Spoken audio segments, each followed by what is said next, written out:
Assalamualaikum warahmatullahi wabarakatuh. Waalaikumsalam warahmatullahi wabarakatuh. Alhamdulillahi rabbil alamin. Wal aqibatu lil muttaqin wa la udwana illa 'alal zalimin.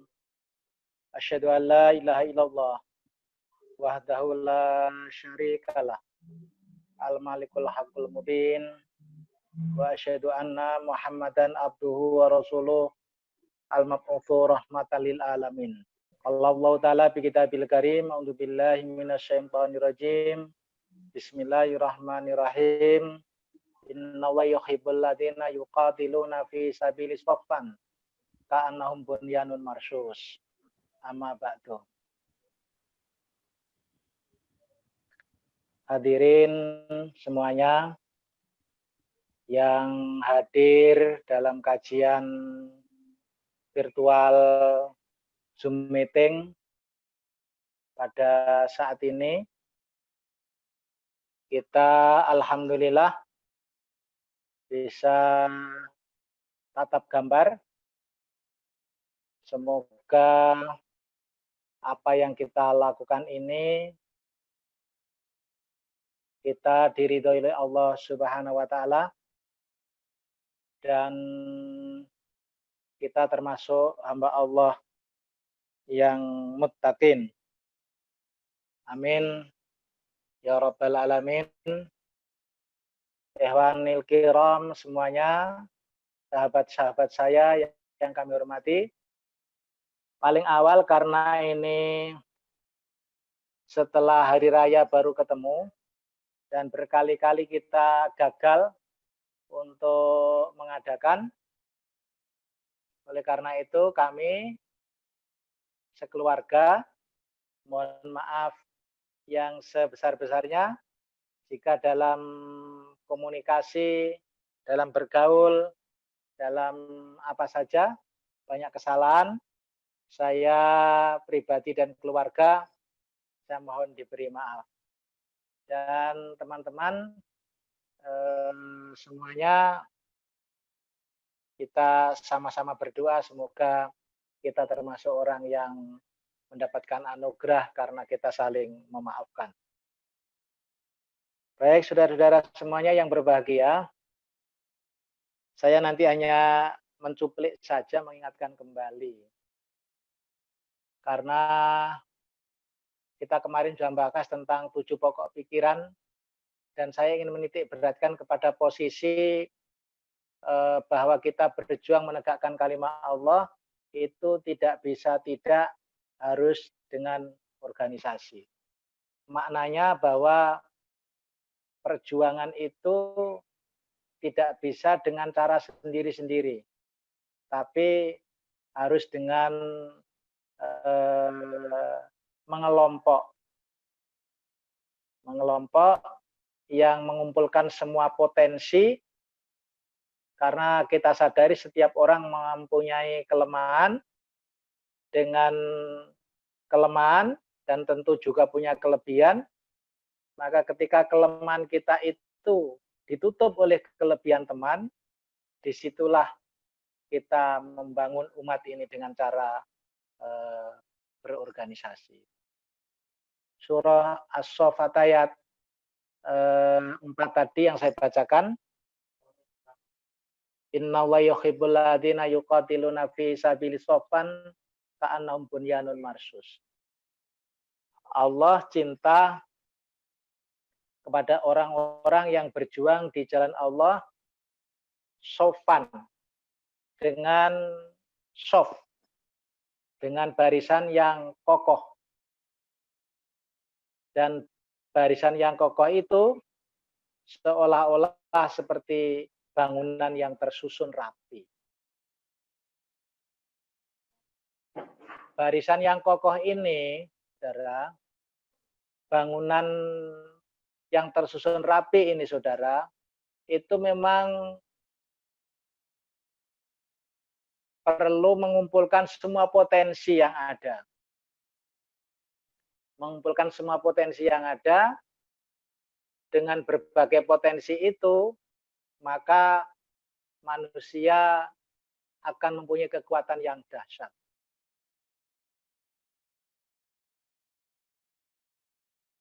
Kita mengumpulkan orang yang punya ilmu, orang yang punya uang, orang yang punya kekuatan, dzul ilmi, dzul mal, dan dzul quwwah. Jika kita kumpulkan, maka akan tersusun secara rapi. Karena mengumpulkan kekuatan itu tidak atau jarang terjadi. Personal orang itu mempunyai lengkap kekuatan kita.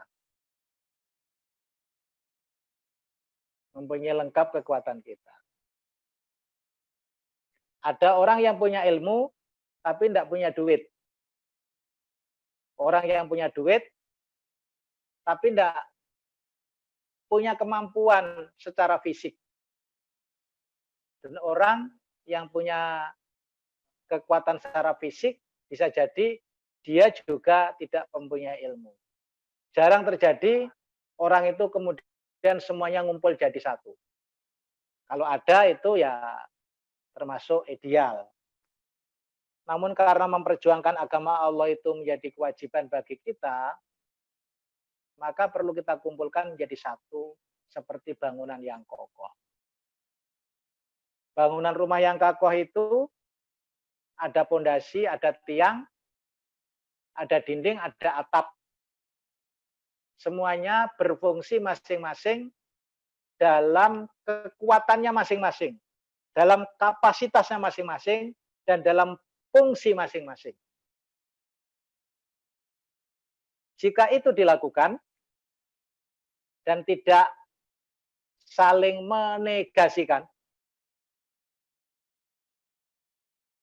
kekuatan yang lain, maka umat ini akan menjadi dahsyat. Pepatah dulu mengatakan, saudara-saudara, mengumpulkan 3 hal itu memang susah. Yaitu mengumpulkan antara at-toqoh, al-mal, dan al-waqt. 3 hal. Mempunyai kekuatan, mempunyai harta, dan mempunyai waktu. 3 hal ini susah kita kumpulkan. Ketika muda kita mungkin banyak punya waktu. Fisik kita masih fresh. Tapi kita tidak punya uang. Bahkan mungkin mau beli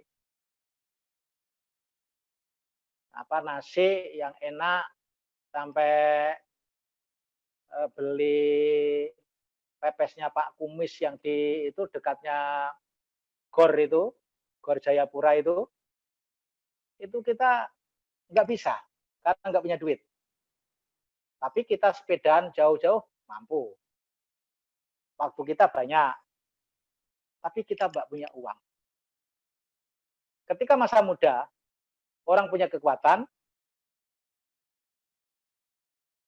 kita punya mungkin kepinteran, kita punya waktu, tapi tidak punya duit. Yang kedua, orang itu punya uang,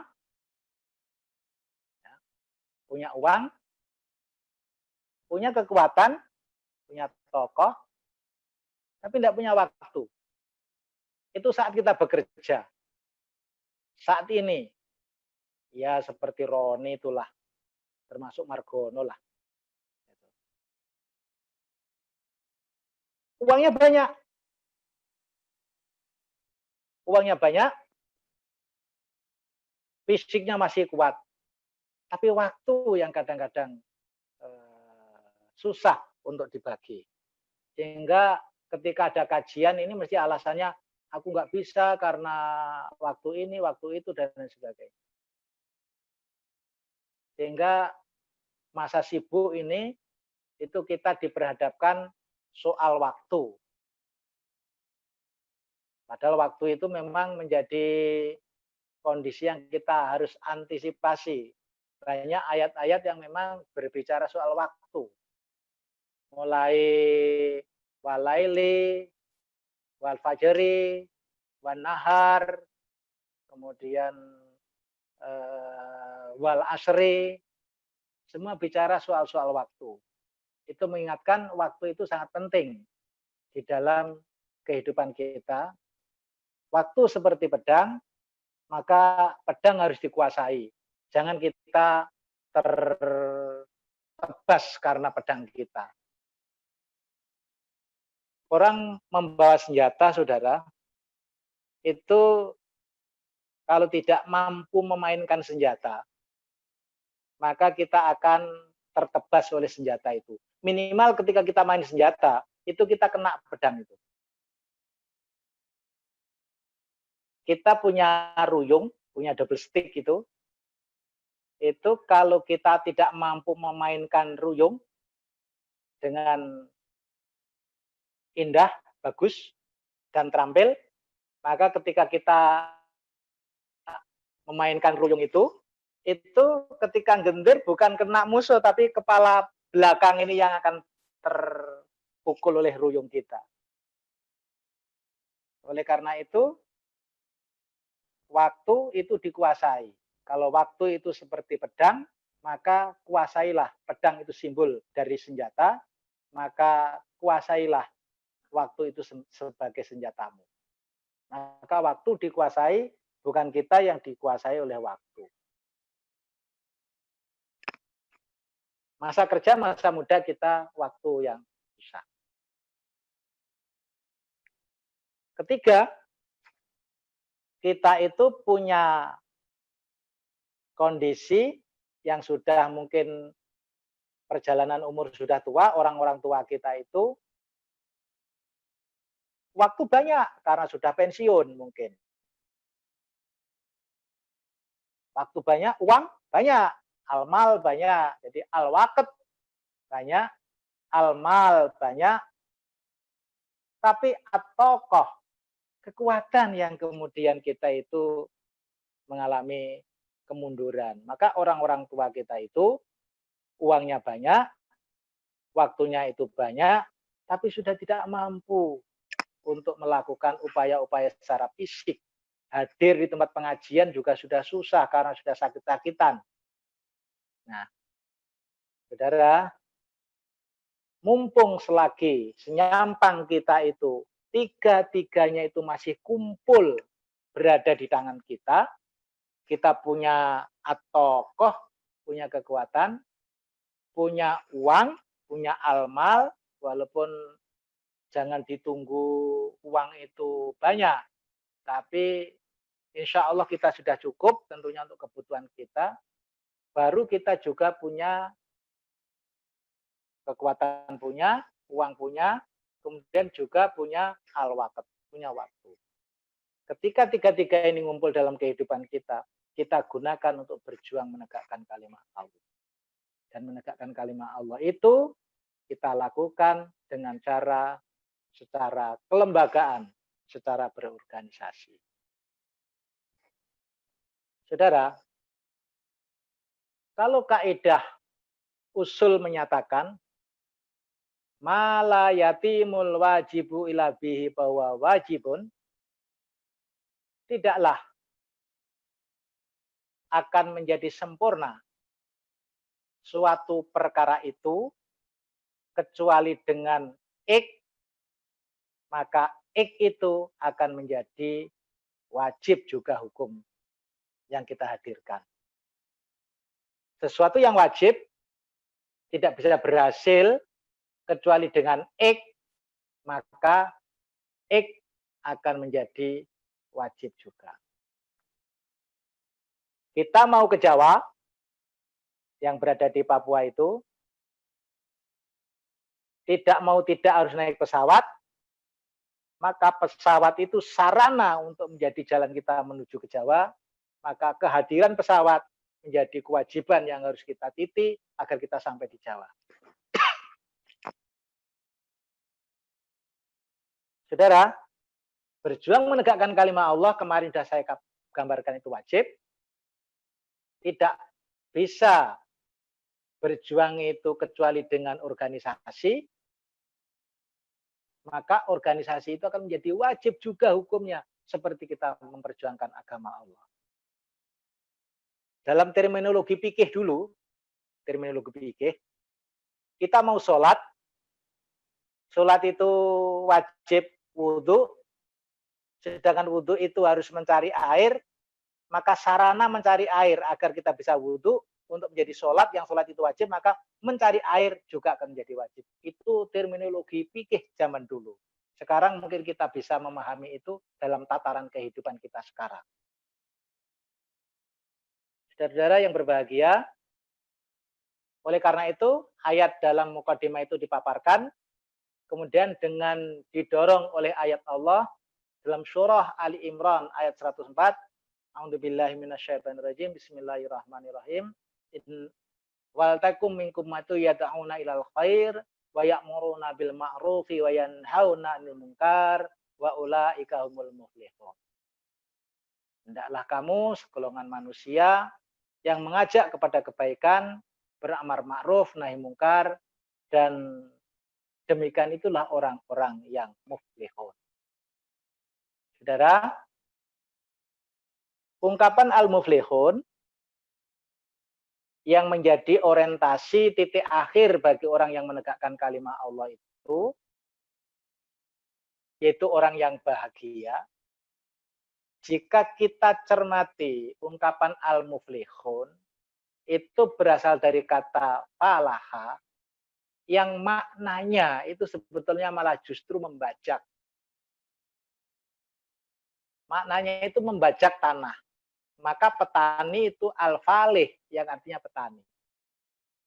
Oleh karena itu ketika kita akan berjuang menegakkan kalimat Allah menjadi orang yang muflihun, maka kita menjadi orang yang muflihun harus mampu untuk menjadi orang yang falaha, yang membajak.